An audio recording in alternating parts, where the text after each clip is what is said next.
Next, we will move on to question number 18.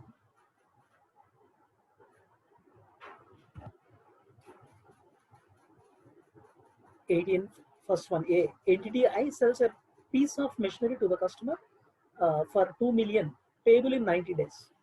So entity I 2 million rupees ki oka piece of machinery sell chestundi, payable in 90 days andi. Entity I is aware at contract inception that the customer might not pay the full contract price. 2 million ki price supply chestunna sare, we know the customer will not pay the full contract amount of 2 million pay cheyaru ani we are aware. NTI estimates that the customer will pay at least 1.75 million, which is sufficient to cover entity's I's cost of sale 1.5 million, and which entity I is willing to accept because it want to grow its presence in this market. So 2 million pay చేయలేకపోయినా at least 1.75 million pay చేయగలరని expect చేస్తున్నారు. అది మన cost 1.5 million cover చేస్తుంది కాబట్టి we're willing to accept the contract. ఎందుకంటే present మార్కెట్లో grow అవడం అంటారు. NPI has granted similar price concession in comparable contracts. Similar price concession comparable contracts లో గ్రాంట్ చేశారు. Entity I concludes that it is highly probable that it will collect 1.75 million, and such amount is not constrained under the variable consideration guidance. So 1.75 million అనేది collect అవడానికి highly probability ఉంది అంటున్నాడు, and it is not constrained under variable consideration guidance. What is the transaction price in this arrangement? Transaction price ఎంత అనేది question చేస్తున్నాడు. So this is a question based on Ind AS 115 contracts with customers. So contracts with customers Ind AS 115 base చేసిన question చేస్తున్నాడు. ఇక్కడ transaction price, what is the transaction price అనేది question చేస్తున్నాడు. Apparently it looks like 2 million is the transaction price, కానీ 2 million లో customer 2 million pay చేయలేడు అనేది మన estimation. So the customer full price pay చేయలేడు అనేది మన estimation. Customer will pay at least 1.75 million. At least 1.75 million pay చేస్తారని expect చేస్తున్నాం. Now, is it a variable consideration or not? Definitely it is a variable consideration. ఎందుకంటే మనం price concession అనేది offer చేయడానికి రెడీగా ఉన్నాం. 2 million ప్రైస్ తో మనం కోట్ చేస్తున్నా సరే, we're ready to offer concession. So the consideration is variable. First point మనం ఇందులో రికగ్నైజ్ చేయాల్సింది వేరియబుల్ కన్సిడరేషన్ అనేది ఇన్వాల్వ్ అవుతుంది. And the transaction price should be considered as 1.75 million. It is highly probable that we will collect 1.75 million. So 1.75 million collect చేసుకోవడానికి high probability ఉంటుంది. And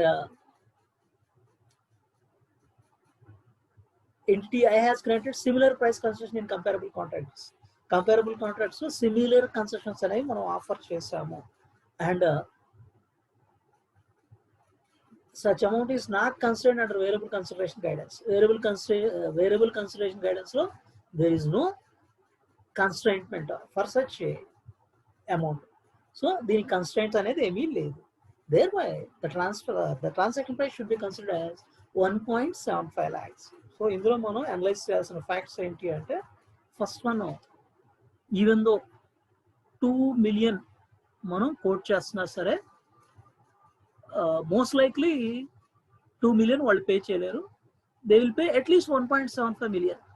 1.75 million, which is going to cover our cost of sale of 1.5 million. 1.5 million మన cost of sale cover అవుతుంది కాబట్టి ఇది accept చేయడానికి రెడీగా ఉన్నాము.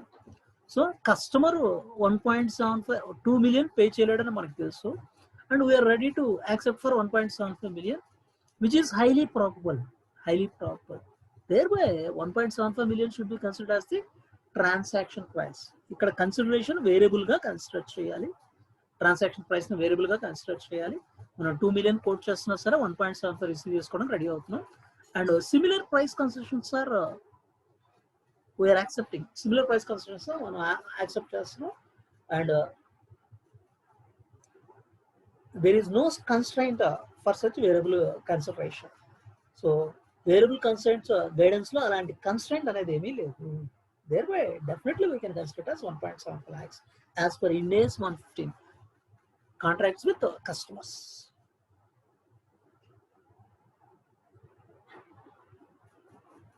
So likely to provide price concession and accept amount less than 2 million. So it is variable. Transaction price 1.75 million. So which we are expecting to receive after providing concession. And this is not concerned under variable consideration guidance. And collectability threshold of 1.75 million meet అవుతామని expect చేస్తున్నాం. So contract కూడా exist అవుతున్నట్టే. Definitely the contract exists. The next one, see the BB. Second, 18B. On 1st January 2018, NTTA J enters into 1-year contract with the customer to deliver water treatment chemicals. The contract stipulates that the price per container will be adjusted retroactively once the customer reaches the certain sale volume defined as follows. Price per container 100, 1 to 10 lakh containers. Cumulative sales volume 90, 10 lakh 1 to 30 lakhs containers. 85, 30 lakh 1 containers and above. So up to first 10 lakh containers 100 అండి.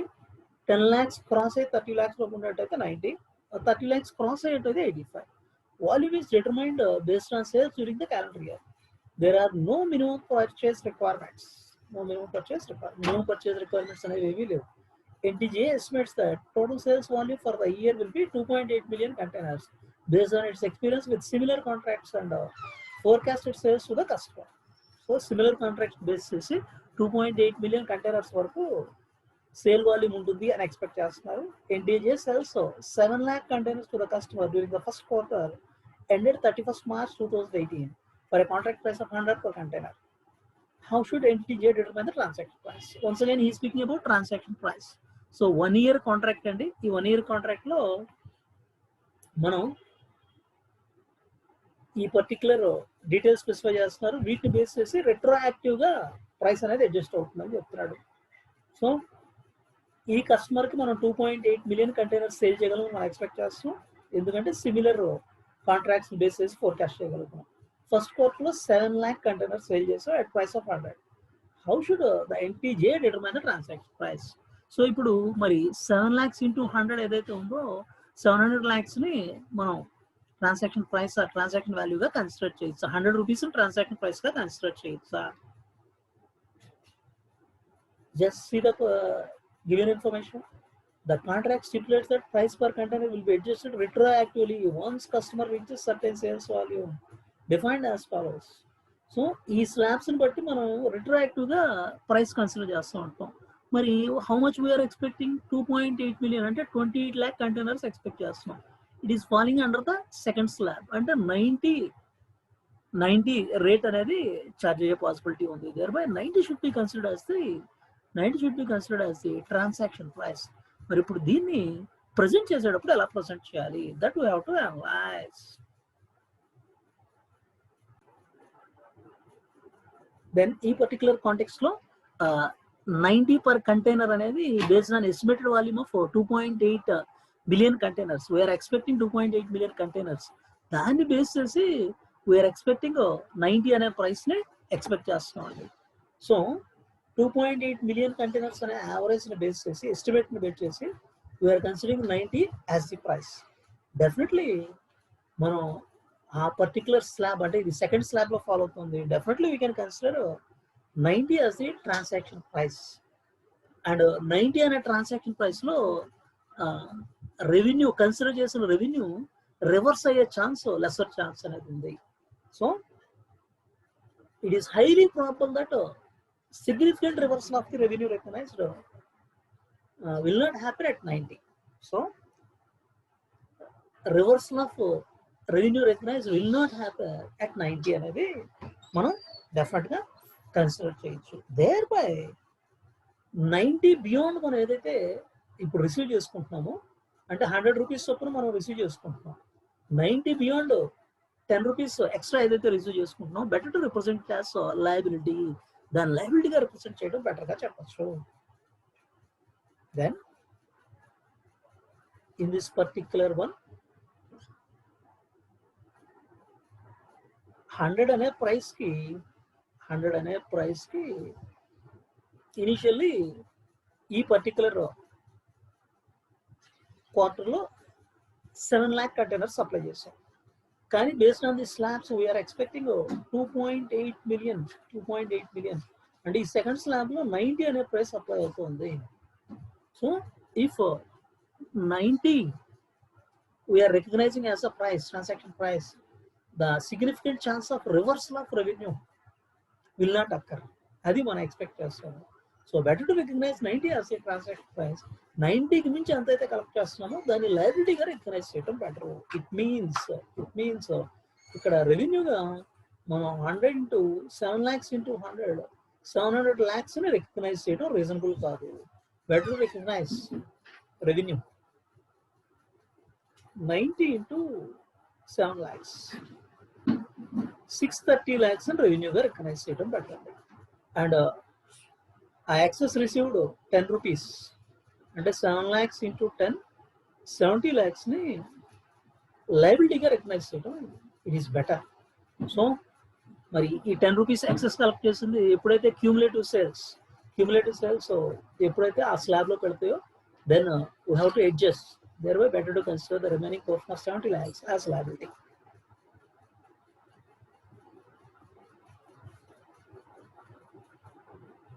So transaction price 90 అనేది based on estimated total sales for the entire year, sale volume for the year. Cumulative sales 2.8 million అవ్వచ్చు అనుకుంటున్నాం. thereby price will be 90. So transaction price of 90 దగ్గర మనకి reversal అయ్యే chance అనేది low లెవెల్లో ఉంటుంది. So better to recognise 90 per container as the revenue. మరి ఇప్పుడు వాళ్ళు 100 చొప్పున కలెక్ట్ చేస్తాం కాబట్టి ఆ రిమైనింగ్ 10 rupees ఎక్సెస్ కలెక్ట్ చేసిన 10 rupees ఏవైతే ఉన్నాయో that is to be considered as liability for cash received in X of transaction price. So మనకు రావాల్సిన ట్రాన్సాక్షన్ ప్రైస్ కంటే ఎక్కువ కలెక్ట్ అయింది కాబట్టి దాన్ని లయబిలిటీగా ప్రెజెంట్ చేయాలి. ఎప్పటి వరకు? until the sale volume reaches the second slab. అప్పుడు రిట్రాక్టివ్ గా రెడ్యూస్ అవుతుంది, ప్రైస్ 90కి రెడ్యూస్ అవుతుంది. Till then definitely it should be presented as liability. So for this first quarter ending the recognition, so 7 lakhs into 90 63 lakhs or 7 lakhs into 90 630 lakhs or 63 million ni revenue ga recognize chestam. Whereas 7 lakhs into 10 rupees excess collectation 10 rupees, so 70 lakhs or 7 million ni liability ga recognize chestam. So alage at the end of each reporting period it has to update about the estimated total sale. So estimated total sale update ni definitely ga present cheyalsi untundi until the uncertainty is resolved. So మనం uncertainty ఏంటి, ఏ slab లోకి వెళ్తాం అనేది uncertainty. అది resolve అయ్యే వరకు each reporting date కి we have to update about the estimated total sale. Then the next one, C, entity K sells electronic razors to retailers for C50 per unit. A rebate coupon is included inside the electric razor package that can be redeemed by the end customer for C10 per unit. NTK estimates that 20% 25% of the eligible rebate will be redeemed based on its experience with similar programs, and rebate redemption rates are available in the market for similar programs. NTK concludes that the transaction price should be incorporated an assumption of 25% rebate redemption, as this is the amount for which it is highly probable that significant reversal of cumulative revenue will not occur if estimates of the rebates change. How should NTK determine the transaction price? Once again, based on transaction price only, the questioning is. Going through the facts, K sells electronic razors to retailer C, for 50 per unit. అందులో rebate coupon అది include చేస్తున్నారు. ఆ rebate coupon ఏంటి అంటే 10 rupees rebate అనేది availability ఉంటుంది. So 50 currency units sale చేస్తున్నారు, 10 currency units rebate అనేది వస్తుంది. 20 to 25% of eligible rebates redeem చేసుకుంటారు, యూజ్ చేసుకుంటారు. బేస్డ్ ఆన్ ఎక్స్పీరియన్స్ ఇది స్పెసిఫై చేయగలుగుతున్నారు. సో సిమిలర్ ప్రోగ్రామ్స్ లో 20 to 25% వరకు రిడీమ్ చేసుకున్నారు. సో ఎన్టీటీకే దేని నుంచి ఏం కంక్లూడ్ చేసుకుంటుంది అంటే 25% రిబేట్ రిడమ్షన్ అయితే మనం దాన్ని రికగ్నైజ్ చేస్తే సిగ్నిఫికెంట్ రివర్సల్ అయ్యే ఛాన్స్ ఉండదు అనేది రికగ్నైజ్ చేస్తున్నారు. So what should be the transaction price? So ఇక్కడ transaction price ఎంత అంటే మనం 50 కరెన్సీ యూనిట్స్ ఈవెన్ దో మనం కలెక్ట్ చేస్తున్నా సరే రిబేట్ ఫామ్ లో ఎప్పుడైతే మనకి 25% రిబేట్ ఫామ్ లో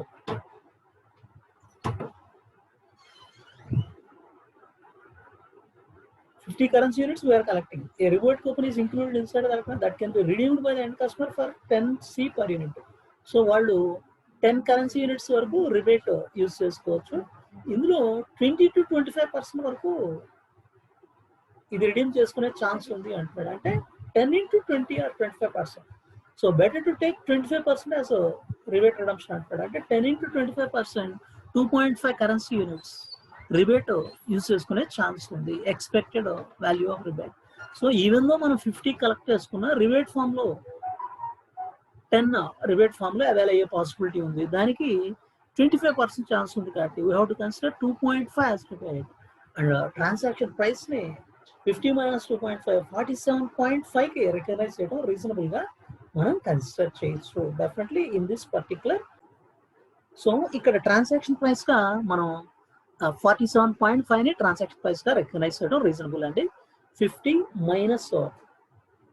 10 రూపీస్ కి 10 రూపీస్ రిబేట్ కానీ 25% ఛాన్స్ ఆఫ్ అవైలింగ్ అంటే 10 into 25% 2.5 మైనస్ చేసి 47.5 ని కన్సిడర్ చేయడం బెటర్. అలాగే difference between per unit cash selling price అంటే 50కి మనం సేల్ చేస్తున్న per unit cash selling price and transaction price recorded అంటే ఆ 2.5 డిఫరెన్స్ ఏదైతే ఉంటుందో better to record it as liability for cash consideration which is ultimately payable to end customer. వాళ్ళ rebate redeem చేసుకున్నప్పుడు వాళ్ళకి ఇవ్వాల్సిన పే చేయాల్సిన లయబిలిటీగా కన్సిడర్ చేయడం బెటర్. అండ్ ఇది మనం బేసికల్గా అనలైజ్ చేయాల్సిన ఫ్యాక్టర్ అండి.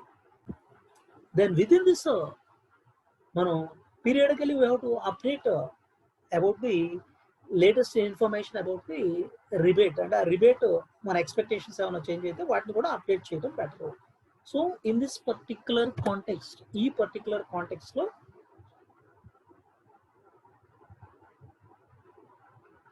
50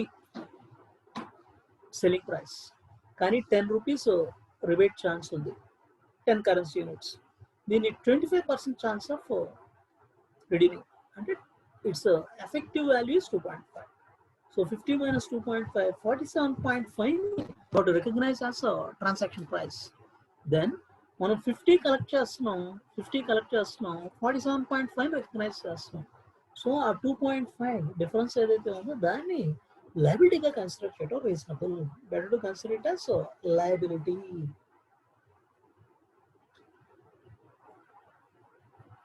సో సేల్స్ టు రీటైలర్స్ ఏదైతే ఉందో ఆ ట్రాన్సాక్షన్ ప్రైస్ 47.5 రికగ్నైజ్ చేస్తాం.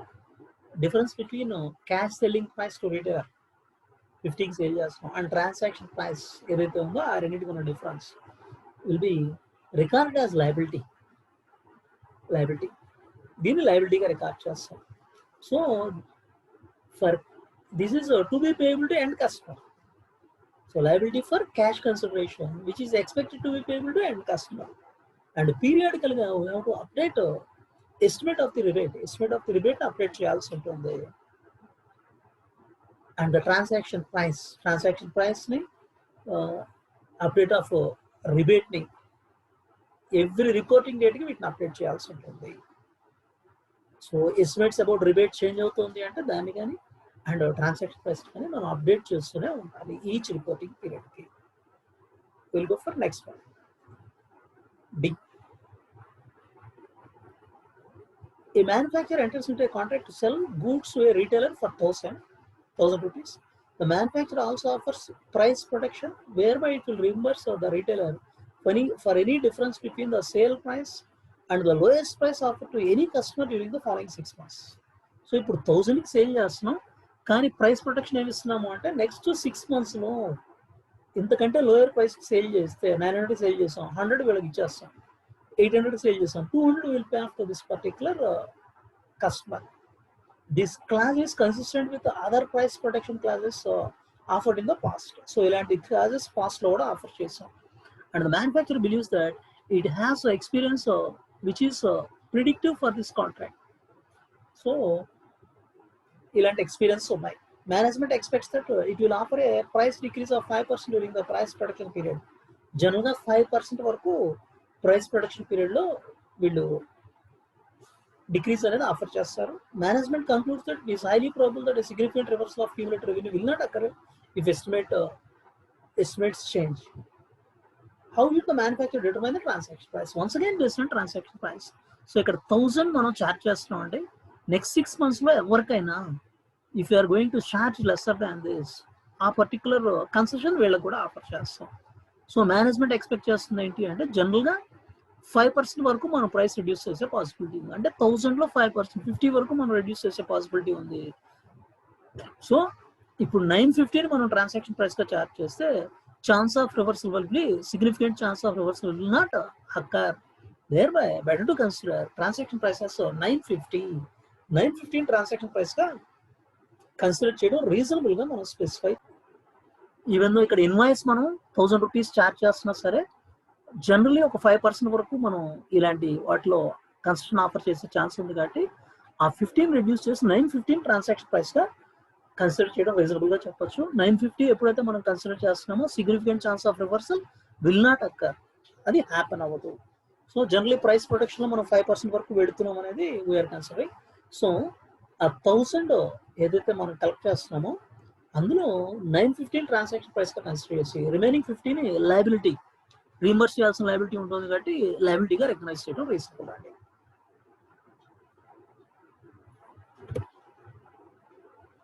So even though we're collecting 1000 మనం 1000 కలెక్ట్ చేస్తున్నా సరే 5% వరకు నెక్స్ట్ 6 months లో మనం కన్స్ట్రక్షన్ ఆఫర్ చేసే ఛాన్స్ ఉంది.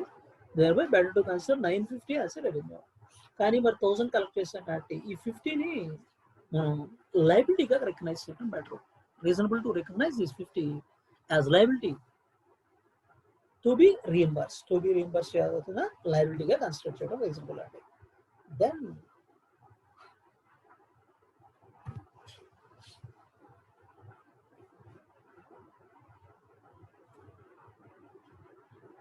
so the transaction price is 950 because we are expecting reimbursement of 50.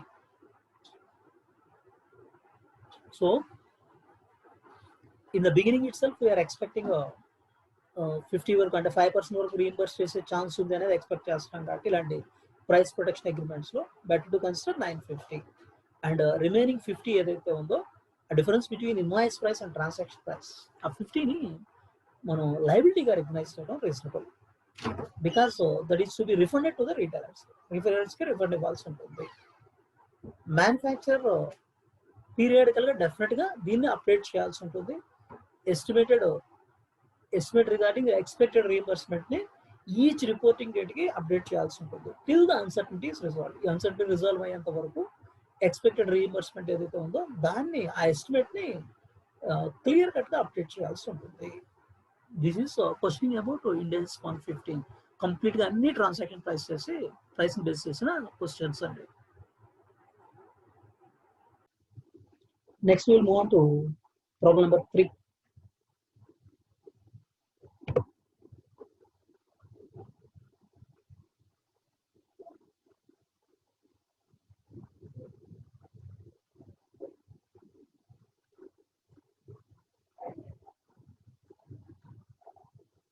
A company manufacturing and supplying a process control equipment is entitled to duty drawback if it exceeds its turnover above a specified limit. ఒక specified limit అనేది exceed అయితే it is entitled to a duty drawback అంటున్నాడండి. So companies engaged in manufacturing and supplying of process control equipment ఒక level turn over cross అయితే it is entitled for duty drawback. To claim duty drawback, the company needs to file application within 15 days of meeting the specified turnover. A specified turnover meet 15 days lopu it has to file an application. If the application is not filed within stipulated time, the department has discretionary power of giving duty drawback credit. 15 days lopu మనం file చేయలేకపోతే department కి discretionary power ఉంటుంది. Still it can grant duty drawback credit. For the year 2011-12, the company has exceeded the specified limit of turnover by the end of the reporting period. So 2011-12 के end of the year की A specified turnover limit అనేది exceed అయ్యాం. However, duty drawback can be claimed on filing of application within stipulated time or on the discretion of the department if filing of application is late. The application for duty drawback is filed on April 20th, 2012, which is after the stipulated time of 15 days of meeting the turnover condition. So, within 15 days మనం file చేయాలి, కానీ 15 days cross అయ్యాక file చేసాం. So ఇక్కడ ఇంకా discretion for the department. Duty drawback has been created by the department on June 28, 2012. So department discretion ఉంది. June 28 మనకు create చేశారు 2012. And financial statements have been approved by board of directors of the company on July 26, 2012. July 26 కి financial statements board of directors approve చేశారు. What would be the treatment of duty drawback credit as per the given information? దీనికి treatment ఎలా చేయాలి అనేది question చేస్తున్నాడు. This is a question based on Ind AS 10 events occurring after the balance sheet date and 37 provisions, contingent assets and contingent liabilities. So ఇక్కడ మనం process controlling equipment ఏవైతే ఉన్నాయో వాటిని మ్యానుఫ్యాక్చర్ చేసి సప్లై చేస్తున్నాం. దేర్ బై డ్యూటీ డ్రాబ్యాక్ కి మనకి eligibility ఉంది. డ్యూటీ డ్రాబ్యాక్ క్లెయిమ్ చేయాలి అంటే ఆ స్పెసిఫైడ్ టర్న్ ఓవర్ మీట్ అయ్యాక 15 days లోపు అప్లై చేయాలి. Otherwise department has the discretionary power. Credit ఇవ్వడానికి డిపార్ట్మెంట్ స్టిల్ డిస్క్రిషనరీ పవర్ ఉంది. 2011-12 ఇయర్ ఎండింగ్ కి మనం ఈ టర్న్ ఓవర్ లిమిట్ ని మీట్ అయ్యాం. అక్కడి నుంచి 15 days లో మనం అప్లై చేయాల్సింది. ఆ 15 days క్రాస్ అయ్యాక అప్లై చేసాం. కాబట్టి now department has the discretion. Still department కి డిస్క్రిషన్ అనేది ఉంది. అప్పుడు based on the discretion department June 28 కి మనకి క్రెడిట్ ఇచ్చినది డ్యూటీ డ్రాబ్యాక్ క్రెడిట్. నౌ ఇప్పుడు ఈ పర్టికులర్ ఐటమ్ ని ఎలా రికగ్నైజ్ చేయాలి? Treatment, account treatment is to be considered as part of 2011-12 or 2012-13. ఎందులో పార్ట్ గా మనం కన్సిడర్ చేయాలి? That is the question it is asked. Then ఈ పర్టికులర్ కాంటెక్స్ట్ లో మన స్పెసిఫైడ్ టర్న్ ఓవర్ లిమిట్ అనేది ఎక్సీడ్ అవుతుంది end of the reporting period కి ఎక్సీడ్ అవుతుంది. So then we're entitled for duty drawback అండి. దెన్ కానీ మనకి ఇక్కడ స్పెసిఫైడ్ టర్న్ ఓవర్ మీట్ అవడం ఒకటే కాదు, you have to file application file అయితేనే మనకి డ్యూటీ డ్రాబ్యాక్ అనేది ఎలిజిబిలిటీ వస్తుంది. So application within 15 days file చేయాలి. కానీ మనం ఏం చేసాం, ఆఫ్టర్ స్టిపులేషన్ టైం 15 days తర్వాత ఫైల్ చేసాం. సో మరి ఈ కాంటెక్స్ట్ లో this is discretionary in hands of department hands లో ఇది డిస్క్రిషనరీ అవుతుంది. మరి ఈ పర్టికులర్ డిస్క్రిషన్ ద డిపార్ట్మెంట్ ఏదైతే ఉందో మరి మనం ఫైలింగ్ చేయడం డిలే చేస్తాం. Thereby discretion for the department అనేది అరెస్ట్ అయింది. సో it accrues during the 2012-13 next year లోనే అక్రూ అవుతుంది. ఎందుకు? అసలు మనం ఫైల్ చేసింది ఆ పీరియడ్ ఎండ్ అయ్యాక ఫైల్ చేస్తాం, విదిన్ టైం చేయలేదు. దెన్ డిపార్ట్మెంట్ డిస్క్రిషనరీ పవర్ అనేది అరెస్ట్ అయింది. ఆ డిపార్ట్మెంట్ డిస్క్రిషనరీ పవర్ ని ఎక్సర్సైజ్ చేసి మనకి శాంక్షన్ అయితే నెక్స్ట్ పీరియడ్ లోనే హ్యాపీ అవుతుంది. కాబట్టి it should be considered in 2012-13 only.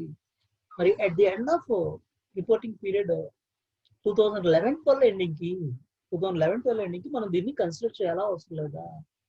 So అక్కడ there is a possibility of this particular benefit కి పాసిబిలిటీ ఉంది. కాబట్టి we have to consider it as a contingent asset only.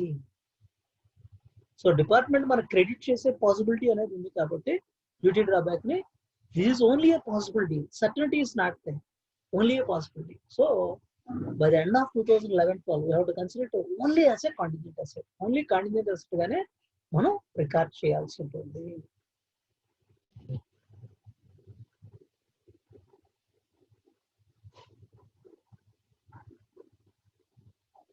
So as per this particular question,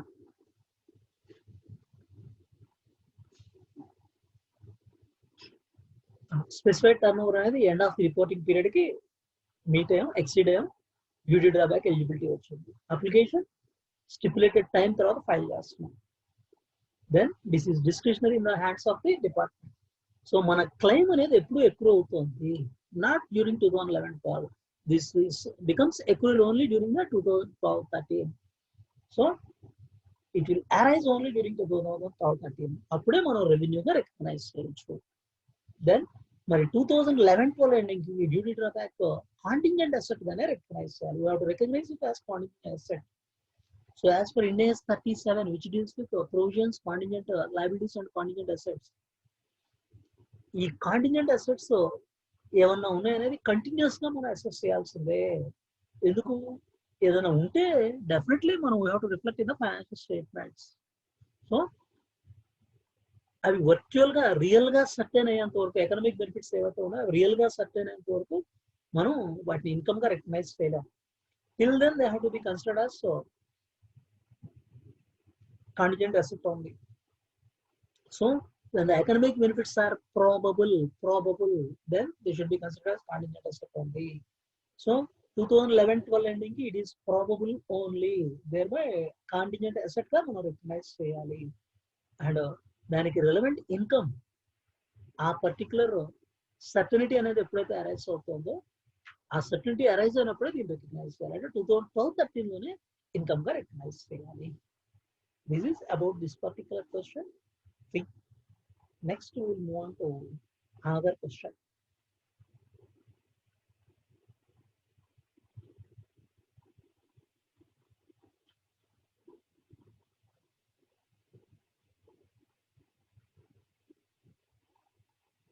Then we will move on to 13.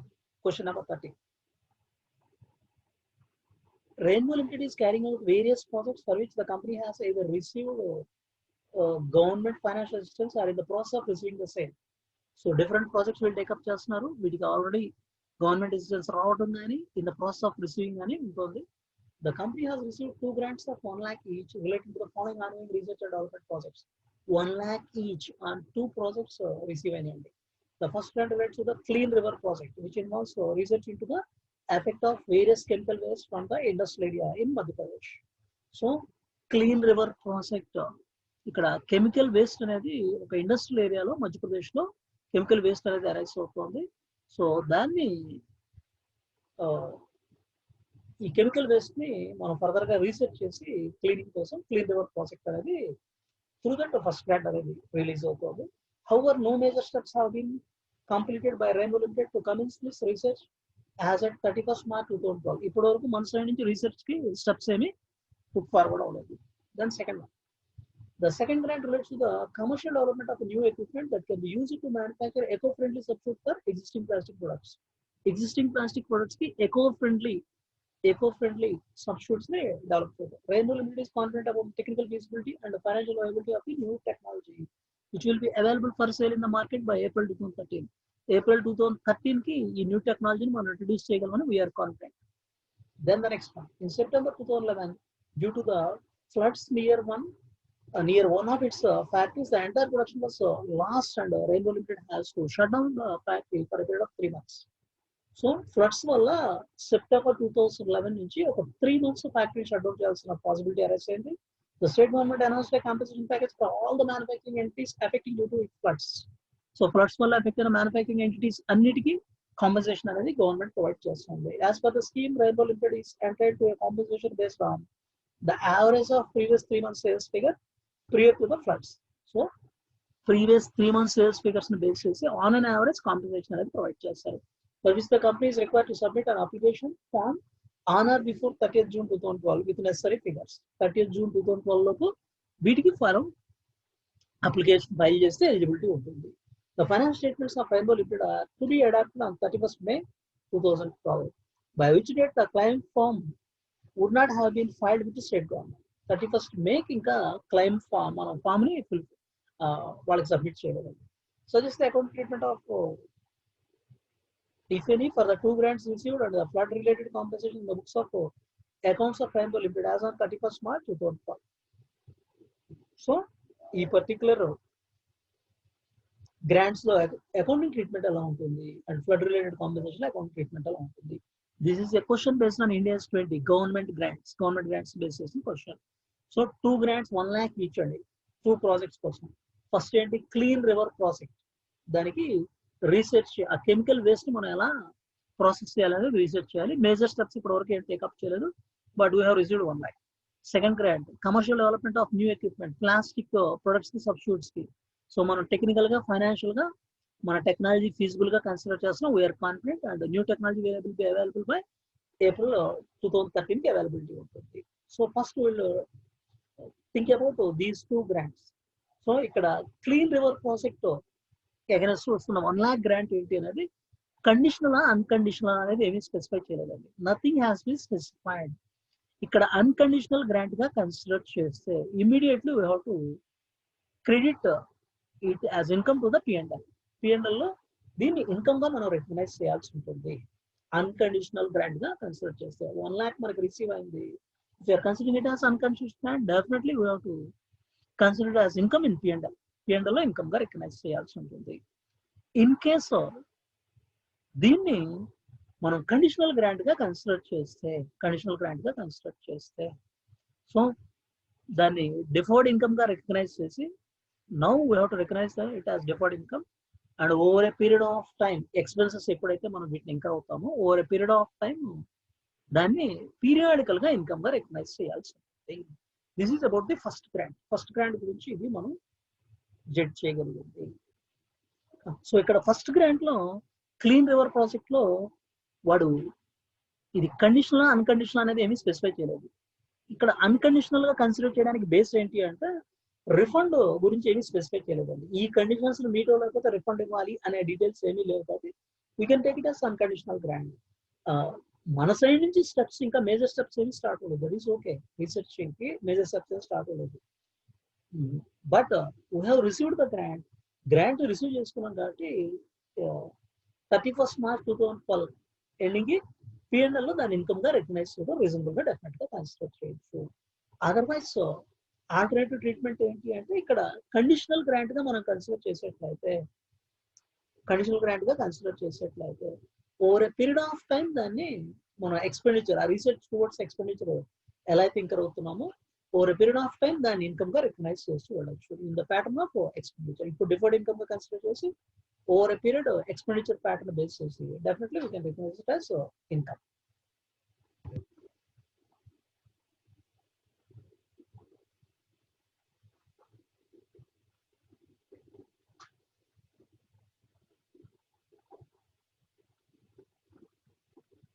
So clean river process ఏదైతే involve అవుతుందో chemical waste process చేయడం కోసం ఇక్కడ refund గురించి ఏమీ specify చేయలేదు కాబట్టి unconditional గా కన్సిడర్ చేయొచ్చు. ఈవెన్ దో మేజర్ స్టెప్స్ మన సైడ్ నుంచి ఏమీ స్టార్ట్ అవుతున్నా సరే గ్రాంట్ రిసీవ్ అయింది కాబట్టి PNL we can recognise. Alternatively expenditure pattern ఏదైతే ఉందో ఎక్స్పెండిచర్ ప్యాటర్న్ లో కూడా దీన్ని రికగ్నైజ్ చేయొచ్చు. This is alternative. Then about the second grant.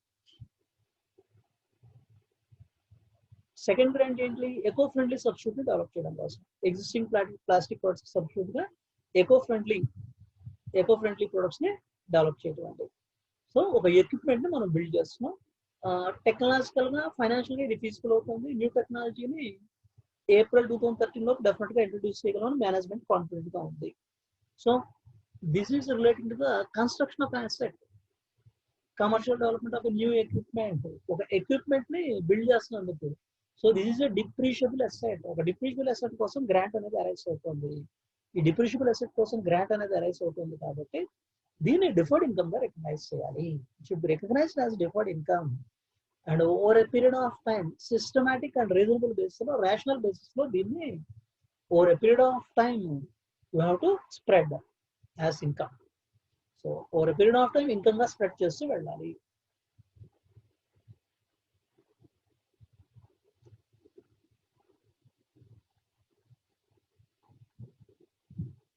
So ఈ డిఫర్డ్ ఇన్కమ్ ఏదైతే ఉందో మనం లయబిలిటీ సైడ్ డిఫర్డ్ ఇన్కమ్ గా ప్రెజెంట్ చేస్తాం. డిఫర్డ్ ఇన్కమ్ గా ప్రెజెంట్ చేస్తూ over a period of time అంటే 31st March 2012 కానీ 31st March 2013 కానీ డిఫర్డ్ ఇన్కమ్ గా మనం ప్రెజెంట్ చేస్తూ వెళ్తాం. అలా ప్రెజెంట్ చేస్తూ వెళ్ళి over a period of time దీన్ని డిప్రిసియేషన్ ఏ ప్రపోర్షన్ లో అయితే మనం చార్జ్ చేస్తూ వెళ్తున్నాం ఆ ప్రపోర్షన్ లో ఇన్కమ్ గా రికగ్నైజ్ చేయొచ్చు. ఇందులోనే ఆల్టర్నేటివ్ వ్యూ ఏంటి అంటే ఆల్టర్నేటివ్ పాసిబిలిటీ ఏంటి అంటే డిప్రిషియబుల్ అసెట్స్ కి స్ట్రైట్ అవే అగెన్స్ట్ అసెట్ కాస్ట్ కూడా అడ్జస్ట్ చేయొచ్చు. This treatment is also acceptable as per India's 20. So అంటే మనం అకౌంటింగ్ స్టాండర్డ్ లో అసెట్ కాస్ట్ అగెన్స్ట్ అడ్జస్ట్ చేసేవాళ్ళు. ఆ ట్రీట్మెంట్ పాసిబుల్. ఇప్పుడు సపోజ్ మనకి అసెట్ కాస్ట్ 10 lakh అయింది, 1 lakh దానికి స్ట్రైట్ అవే అడ్జస్ట్ చేసి 9 lakh కాస్ట్ తీసుకోవడం. That is also acceptable. Two alternatives are possible.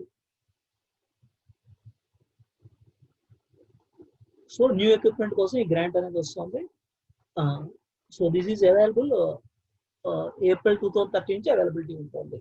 So this is for construction of an asset, ఒక depreciable asset construction కోసం కాబట్టి డిఫర్డ్ ఇన్కమ్ గా కన్స్ట్రక్ట్ చేస్తాం. దాన్ని సిస్టమాటిక్ అండ్ రేషనల్ బేస్ లో over asset useful life income గా recognise చేస్తాం. So 31st March 2012 కి 31st March 2013 కి దీని ఒక లైబిలిటీ అంటే డిఫర్డ్ ఇన్కమ్ అంటే లైబిలిటీ సైడ్ ప్రొజెక్ట్ చేస్తాం. దెన్ ఆ డిఫర్డ్ గ్రాంట్ 1 lakh ఏదైతే ఉందో అసెట్ యూస్ఫుల్ లైఫ్ లో over a period of time depreciation A proportion అయితే ఉందో ఆ ప్రపోర్షన్ ఇన్కమ్ గా రికగ్నైజ్ చేస్తాం. ఆల్టర్నేటివ్ ఏంటి అంటే cost of equipment against adjust చేయడం. 1 lakh can be definitely adjust against cost of equipment. Then the next one. ఇక్కడ సెప్టెంబర్ 2011 లో ఫ్లడ్స్ అనేది అరైజ్ అయినాయి. 3 months వరకు ఫ్యాక్టరీ షట్ డౌన్ చేయాల్సిన కండిషన్ అరైజ్ అయింది. గవర్నమెంట్ వీళ్ళందరికీ కాంపెన్సేషన్ అలౌట్ చేస్తుంది based on average previous 3 months sales figure. So previous 3 months sales figure ని బేస్ చేసి యావరేజ్ ఫిగర్ ని బేస్ చేసి మనం అప్లికేషన్ సబ్మిట్ చేస్తే then the government is going to provide compensation. ఇక్కడ 30th June 2012 లోపు సబ్మిట్ చేయాలి. టిల్ నో మనం 31st May వరకు ఇంకా ఏమీ సబ్మిట్ చేయలేదు. సో ఇక్కడ కాంపెన్సేషన్ ఏదైతే ఉందో మనకి even though it relates to September 2011 లో వచ్చిన ఫ్లడ్స్ కి రిలేట్ అవుతున్నా, సెప్టెంబర్ 2011 లో వచ్చిన ఫ్లడ్స్ కి రిలేట్ అవుతున్నా మనం దీనికి అప్లికేషన్ అనేది పుటప్ చేశాకే, అప్లికేషన్ ఫిలప్ చేసి ఫైల్ చేశాకే మనకి అది ఆ కాంపెన్సేషన్ మనకి అరైజ్ అవడం అనేది హ్యాపెన్ అవుతుంది. దెన్ మరి అలాంటి కాంటెక్స్ లో మనం అప్లై చేశాక ఈ కాంపెన్సేషన్ రిసీవబిలిటీ అనేది అరైజ్ అవుతుంది. 31st March కి మనం అప్లై చేసామా? నో, అప్లై చేయలేదు. 31st May కి కూడా స్టిల్ అప్లై చేయలేదు. సో దీన్ని 31st March 2012 ఎండింగ్ పీరియడ్ కి we cannot recognise that income. దీన్ని ఇన్కమ్ గా మనం ఆ పాయింట్ కి మనం రికగ్నైజ్ చేయలేము. కాంపెన్సేషన్ గవర్నమెంట్ ఇస్తుంది, still we have not applied. So last complete అయిన year ending we cannot recognise it as income. So ఇక్కడ ఈవెన్ దో ఇది 2000 సెప్టెంబర్ 2011 కి రిలేట్ అయ్యేదైనా, అంటే 2011-12 ఇయర్ కి రిలేట్ అయ్యేదైనా, మనం 11-12 ఇయర్ లో we have not submitted any application. So మరి ఆ తర్వాత ఇయర్ లోనే మనం అప్లికేషన్ అనేది సబ్మిట్ చేసాం. అప్లికేషన్ సబ్మిట్ చేసి గవర్నమెంట్ అప్రూవ్ చేశాక కాంపెన్సేషన్ దెన్ మనకి it is certain to receive. Till then we cannot recognise it as income. So March 2012 year ఏదైతే ఎండ్ అవుతుందో దానికి ఆ period we cannot recognise that income. So next period లోనే దాన్ని మనం ఇన్కమ్ గా రికగ్నైజ్ చేయగలం. మనం అప్లికేషన్ సబ్మిట్ చేశాక గవర్నమెంట్ కాంపెన్సేషన్ కి అప్రూవ్ చేశాకే అది సర్టిఫికేట్ అనేది అరైజ్ అవుతుంది. Then only we can recognise that income.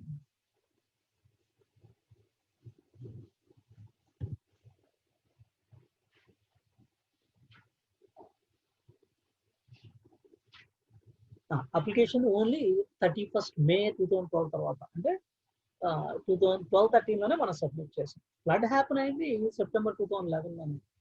Last flood 2011-12 లోనే హ్యాపెన్ అయింది. బట్ దీన్ని ఇన్కమ్ గా మనం రికగ్నైజ్ చేయాలి అంటే లాస్ ఎప్పుడు వచ్చిందో అప్పుడు ఇన్కమ్ గా రికగ్నైజ్ చేయడం కాదు.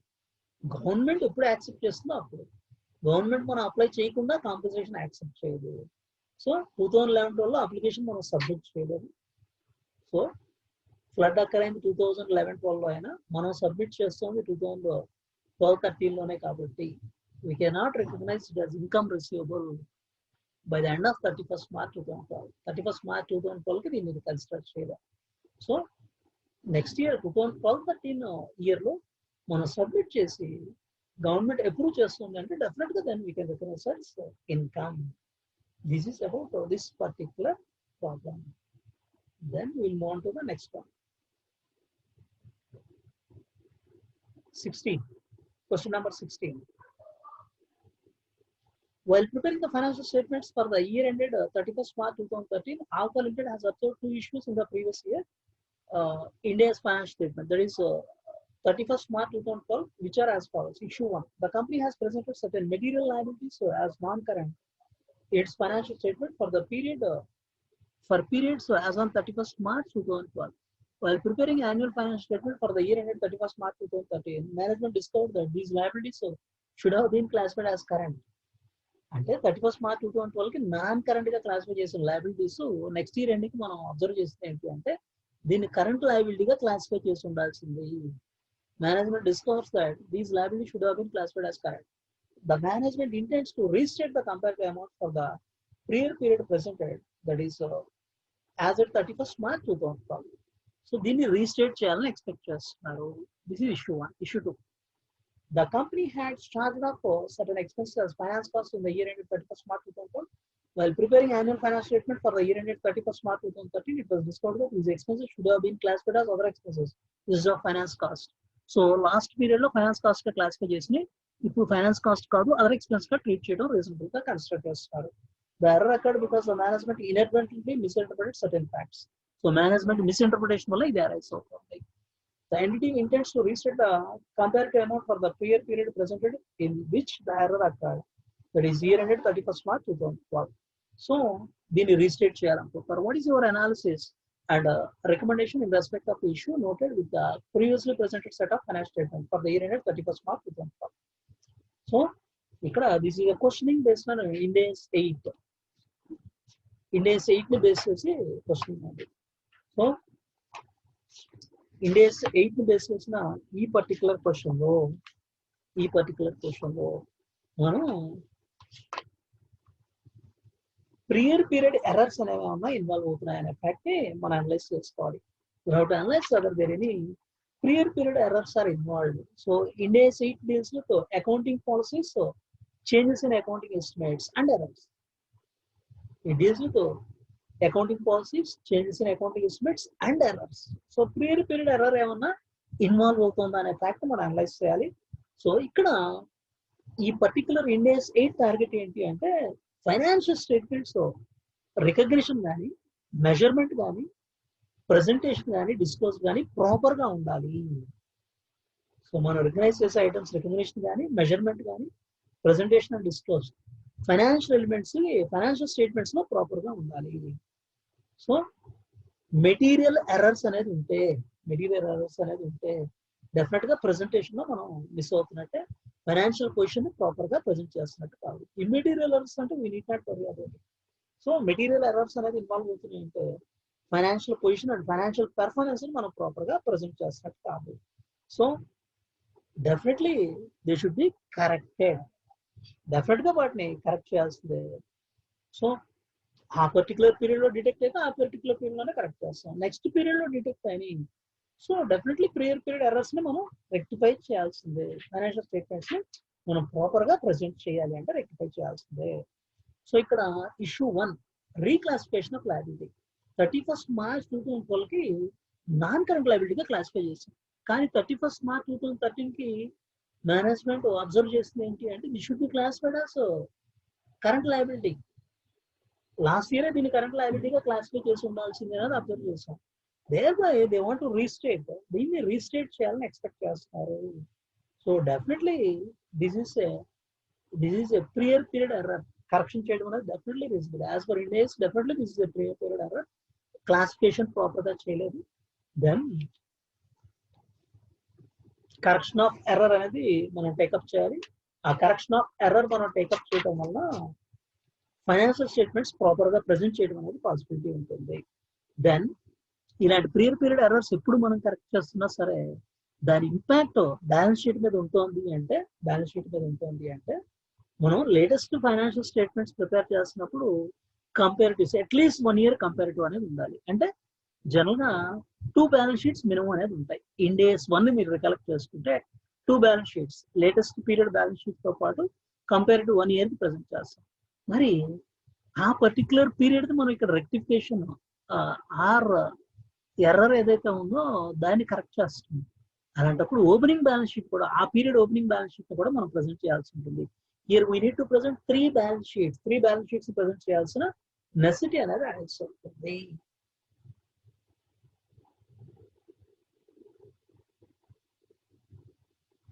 So Ind AS deals with this. దానివల్ల రికగ్నిషన్ మెజర్మెంట్ అండ్ ప్రెజెంటేషన్ అనేది ప్రాపర్ గా ఇండేట్ చూసుకుంటూ మెటీరియల్ ఎర్రర్స్ ఏమన్నా ఉంటే వాటిని డెఫినెట్గా రెక్టిఫై చేసుకోవాల్సిందే. సో ఇష్యూ 1లో ఇక్కడ నాన్ కరెంట్ లయబిలిటీగా డిస్క్లోజ్ చేస్తాం, కరెంట్గా డిస్క్లోజ్ చేస్తాం. Definitely this is an error. మరి 31st March 2013కి compare to item 31st March 2012 item అనేది ఉండాలి. దాన్ని మనం రీస్టేట్ చేయాలనుకుంటున్నాం క్లాసిఫికేషన్ కరెక్షన్. సో ఇలా ఎప్పుడైతే మనం లేటెస్ట్ ఇయర్ దాని ప్రీవియస్ ఇయర్ మనం కంపేర్ టు రీస్టేట్ చేయాలనుకుంటున్నాము, ఆ పీరియడ్ ఓపెనింగ్ బ్యాలెన్స్ షీట్ కూడా మనం ప్రజెంట్ చేయాల్సి ఉంటుంది. సో ఇలాంటి కాంటెక్స్ట్ లో 3 balance sheets have to present as per Ind AS 1. So మనం రిట్రాస్పెక్టివ్ రీస్టేట్మెంట్ అనేది ఎప్పుడైతే టేకప్ చేస్తామో definitely balance sheet at the beginning of that particular period, అంటే ఇక్కడ లాస్ట్ ఇయర్ 2012 బ్యాలెన్స్ షీట్ తో పాటు ఆ ఇయర్ బిగినింగ్ అంటే 1st April 2011 బ్యాలెన్స్ షీట్స్ కూడా మనం ప్రెసెంట్ చేయాల్సి ఉంటుంది. 3 balance sheets we need to present. The next page. Second one, ఇక్కడ ఫైనాన్స్ కాస్ట్ గా ఒక ఎక్స్పెన్స్ రికగ్నైజ్ చేసాం లాస్ట్ ఇయర్ ఎండింగ్ కి, కానీ ఆ తర్వాత ఇయర్ లో మనం ఫైండ్ అవుట్ చేసింది అంటే it should be recognised as other expense. So other expense లో రికగ్నైజ్ చేయాల్సిన దాన్ని ఫైనాన్స్ కాస్ట్ గా కన్సిడర్ చేస్తాము. This is also an error గా డెఫినెట్ గా కన్సిడర్ చేయొచ్చు. Correction of error is definitely required. ఈ కరెక్షన్ ఆఫ్ ఎర్రర్ అనేది ప్రాపర్ క్లాసిఫికేషన్ చేస్తూ ఈ ఎర్రర్ ని మనం కరెక్ట్ చేయొచ్చు. ఇక్కడ this is statement of profit or loss కి రిలేటెడ్, అంటే P&L కి రిలేట్ అయ్యే ఐటమే కాబట్టి ఇక్కడ బ్యాలెన్స్ షీట్ రిలవెన్స్ అనేది ఏమీ లేదు. కాబట్టి there is no need for third balance sheet relevance ఏమీ లేదు. సో ఇక్కడ last period opening balance sheet ని మనం ప్రజెంట్ చేయాల్సిన అవసరం అనేది ఏమీ లేదు. సో ఇక్కడ రీక్లాసిఫికేషన్ ఆఫ్ ఎక్స్పెన్స్ అనేది హ్యాపీన్ అవుతుంది. ఫైనాన్స్ కాస్ట్ గా క్లాసిఫై చేసే దాన్ని అదర్ ఎక్స్పెన్స్ గా క్లాసిఫై చేయాలి. Definitely correction of error as per Ind AS 8. So 31st March 2013 comparative amounts 31st March 2012 కి రిలేట్ అవుతాయి. అక్కడ మనం రీస్టేట్ చేసి కరెక్ట్ చేయాలనుకుంటున్నాం. సో థర్డ్ బ్యాలెన్స్ షీట్ అనేది ఎప్పుడు రిక్వైర్మెంట్ ఉంటుంది? Retrospective restatement of financial statements చేస్తున్నప్పుడు బ్యాలెన్స్ షీట్ రిలవెంట్ రీస్టేట్మెంట్ ఏమన్నా ఉంటే, సో ఇది only profit and loss relate అయ్యే రీస్టేట్మెంటే కాబట్టి balance sheet third balance sheet కి రిలవెన్స్ అనేది ఏమీ లేదు. We need not prepare third balance sheet. So error definite గా మనం రెక్టిఫై చేయాల్సిందే. Year third balance sheet requirement అనేది ఏమీ లేదు. Then will move on to the next question.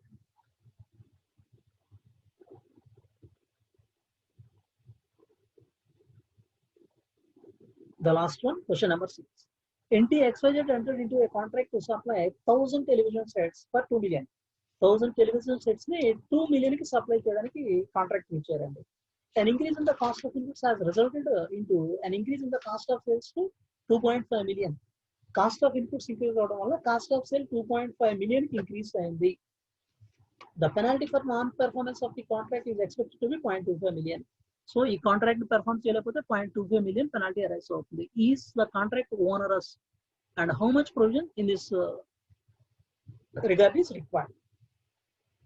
So ఇక్కడ 1000 టెలివిజన్ సెట్స్ 2 million కి సప్లై చేస్తామని యాక్సెప్ట్ చేస్తాం 20 lakhs కి. కానీ కాస్ట్ ఆఫ్ ఇన్పుట్స్ ఇంక్రీజ్ అవడం వల్ల కాస్ట్ ఆఫ్ సేలే మనకి 2.5 million అవుతుంది. ఇన్ కేసు ఈ కాంట్రాక్ట్ పెర్ఫార్మ్ చేయలేకపోతే 0.25 million నాన్ పెర్ఫార్మెన్స్ పెనాల్టీగా పే చేయాల్సి ఉంటుంది. అదే మరి ఇక్కడ whether this contract is onerous or not and how much provision we have to create. So this is a question based on Ind AS 37 which deals with provisions, contingent liabilities and contingent assets. ఇక్కడ ఇది ఓనరస్ కాంట్రాక్టా కాదా? As per Ind AS 37 అసలు ఇది ఓనరస్ కాంట్రాక్టా కాదా? ఓనరస్ contract, owners అంటే burdens అవ్వండి. ఒక contract మనకి బర్డెన్ ఫుల్ అవుతుంది అంటే దాన్ని ఓనరస్ గా కన్సిడర్ చేస్తాం. దాన్ని ఎగ్జాక్ట్ టెక్నికల్ గా చెప్పాలి అంటే ఆ కాంట్రాక్ట్ వల్ల మనకి అయ్యే అన్అవాయిడబుల్ కాస్ట్ ఏదైతే ఉంటుందో, unavoidable cost of meeting the obligation, ఆ ఆబ్లిగేషన్ మీట్ అవడానికి మనకి ఏదైతే కాస్ట్ అవుతుందో, if it exceeds the economic benefits from the contract, definitely దాన్ని ఓనరస్ గా చెప్పచ్చు. ఇక్కడ దీని నుంచి రెవెన్యూ ఎంత వస్తుంది? మనకి 2 million వస్తుంది, కాస్ట్ 2.5 million అవుతుంది. అంటే cost of the meeting the contract, revenue from the contract exceed అవుతుంది కదా, ఓనరస్ కాంట్రాక్ట్ అంటే ఇక్కడ బర్డెన్ ఎంత ఉంటుంది? 0.5 million బర్డెన్ ఉంటుంది. దెన్ ఈ కాంట్రాక్ట్ మనం ఫుల్ఫిల్ చేయాలి అంటే మనకి 0.5 million ఎక్సెస్ కాస్ట్ అవుతుంది. అదర్వైజ్ అసలు ఈ కాంట్రాక్ట్ ని అవాయిడ్ చేస్తే పెనాల్టీ 0.25 million అవుతుంది. then how much provision we have to create. So ఇక్కడ 0.5 million మీట్ అవడమా 0.25 million, డెఫినెట్లీ 0.25 million మీట్ అవడం బెటర్గా కన్సిడర్ చేస్తాం. సో ఈ కాంట్రాక్ట్ ఫుల్ఫిల్ చేయడం కంటే అవాయిడ్ చేసి పెనాల్టీ పే చేయడం better. So we have to create a provision to the extent of 0.25 million. 0.25 million కి ప్రొవిజన్ క్రియేట్ చేయాల్సి ఉంటుంది.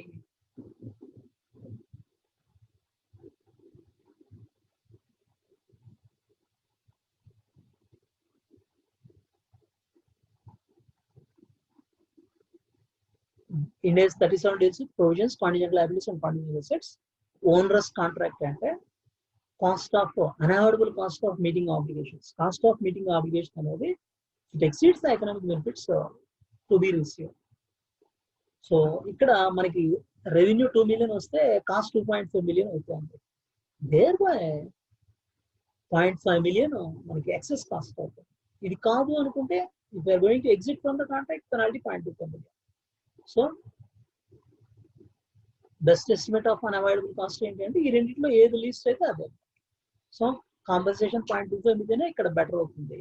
So we have to recognise provision to that extent. So this is about the discussion of May 2020 RTP, latest FRRTP ఇదంటే మనం discuss చేసింది. So nowadays mostly the question is from Ind AS, based on Ind AS మనం answer చేస్తున్నప్పుడు all of you should remember few points.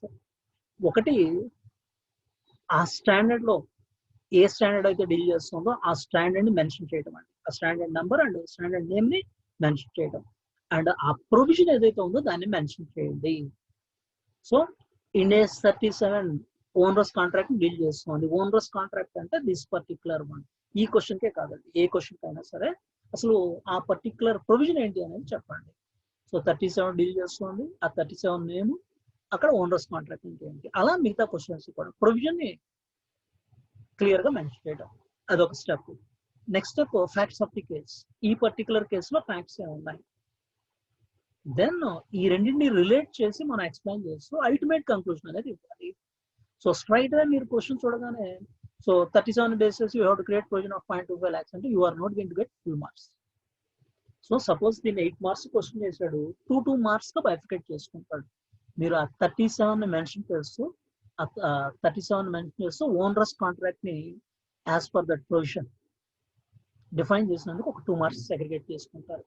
అలాగే మీరు తర్వాత stage లో next పారాలో మనం ఈ పర్టికులర్ కాంటెక్స్ట్ లో ఇది 2.5 million అనేది 2 million ఎక్సీడ్ అవుతుంది, 0.5 million మనకి బర్డెన్ అవుతుంది కాంట్రాక్ట్, అది అక్కడ ఇంకొక 2 marks అనేది సెగ్రిగేట్ అవుతుంది.